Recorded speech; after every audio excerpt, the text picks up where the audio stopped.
The best stories always come from the artist's deepest and most personal experiences. Their emotions, their ideas, their truths poured out onto frame and reflected into light into the audience to move them, to allow them to experience a new perspective, to give them the catharsis of sharing what the creator has felt, to feel less alone. This is what movies are all about. And this is why my personal favorite movie of mine is Melting Point, the story of a man melting after his fan shuts off, that I came up with after having no air conditioning one hot day in the middle of August.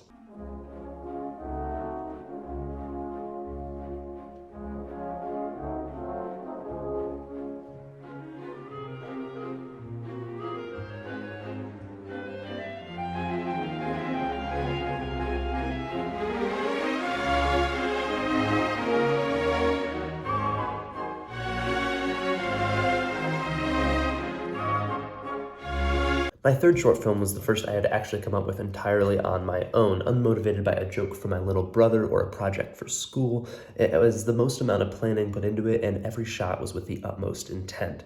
While it was easily my least restrained production, it was also the one where I came across the most limitations. Without lighting equipment, I resorted to using a floodlight from my garage in order to eliminate all the grain that was showing up on the camera, because it was the only thing bright enough to serve as a film light.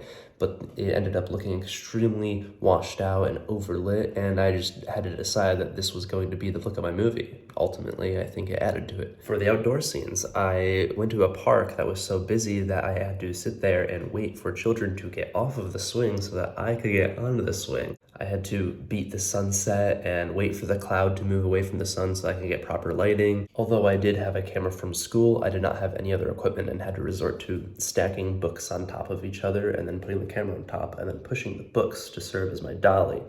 And the hardest part of all of this was that because I wasn't working with anyone else, I had to star in and direct this all entirely by myself, with only my younger brother to serve as backup camera assistant. The entire time I was doing my best to create facial expressions that weren't absolutely horrible, and then I had to do the take, get up, go look at the take on the camera, and then go get back into the position for every single shot to make sure that I was getting exactly what I wanted. And then I would hand the camera to Tavares, and I would have to use my hands to see where the end of the frame on each end were, so I knew exactly what my framing looked like. For shots where the camera moved, I had to create cues for when it was gonna turn or move or whatever. Like when I put my hand here, you have to whip the camera. This practice in communicating your vision also teaches you that a lot of the things actually turn out for the better when they are initially mistakes. The floodlights that I was using created this really hot vibe, and I had ultimately decided that lighting worked very well for the film, and my stiff acting, because I had never acted before, created a vibe that I actually found hilarious and really funny. And every time it would cut to my expression, I would be like, oh, that's a funny expression, because the camera had to be still for a lot of it for when I'm in the frame, and then moved around a lot for when I could be behind the camera or I could direct Tavares to be. It created great juxtaposition between moving and still images, and in the end, all those struggles actually ended up making the movie even better by the end.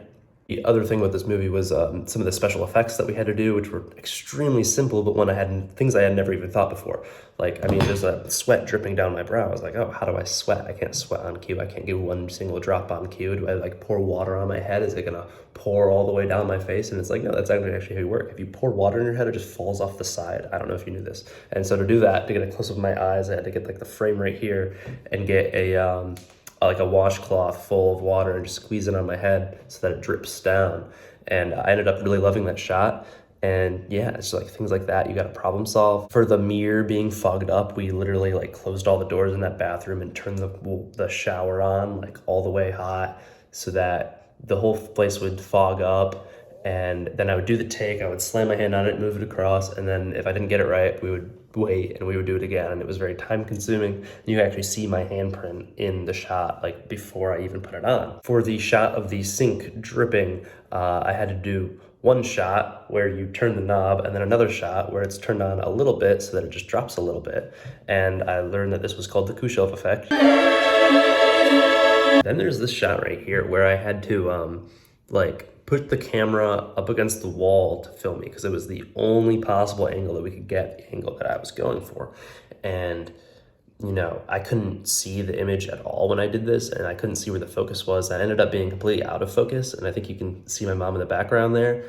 And it ended up, I had decided, I was like, well, I mean, he's super disoriented right now, and I guess it works. I guess we're going with that take, because that's all we have. The last third of this film is some of the best stuff I've ever done. The shot of me crawling on the ground took a while, trying to control exactly where the focus was as Tavares pulls it back on cue, following to this mirror shot that always confuses everyone before I pull back and reveal, oh, it's the mirror that was there earlier, and then it pulls over, and then like the whole edit with Waltz of the Flowers, and the romantic montage with my co-star, the fan, which is not here with me right now. He couldn't make it to this.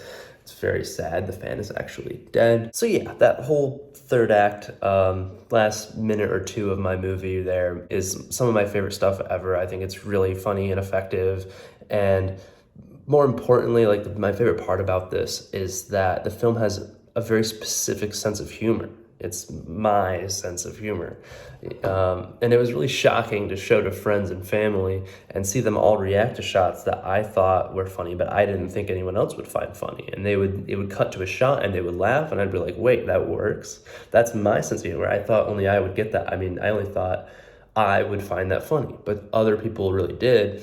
And the whole opening has this whole specific, you know, shot, reverse shot, just to my expression and nothing happening. I keep thinking people are gonna be so bored by this, nothing happens for like 2 minutes straight. And that's something that I think is funny. I didn't think anyone was gonna respond, but everyone really responded well. And it really made me think, I guess, you know, the power of filmmaking and editing as I perceive it actually is really effective.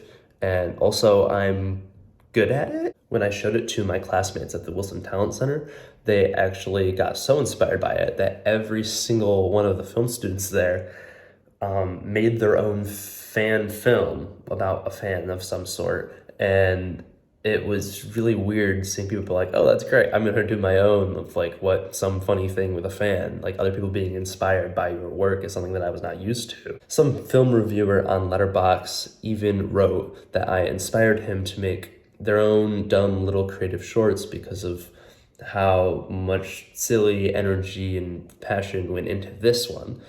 And it really just, it warms your heart. The feeling that my movies, even as simple and as dumb as this one, can leave some sort of impact. It's truly magical, and it's one of the reasons I'm gonna keep doing this. As fun as shorts like these are, someday I do intend to make movies that are genuinely like insightful and moving and not just silly.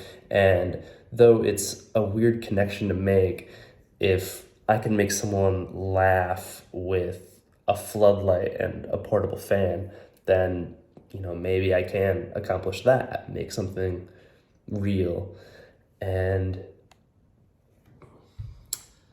that is that's what filmmaking is all about, baby.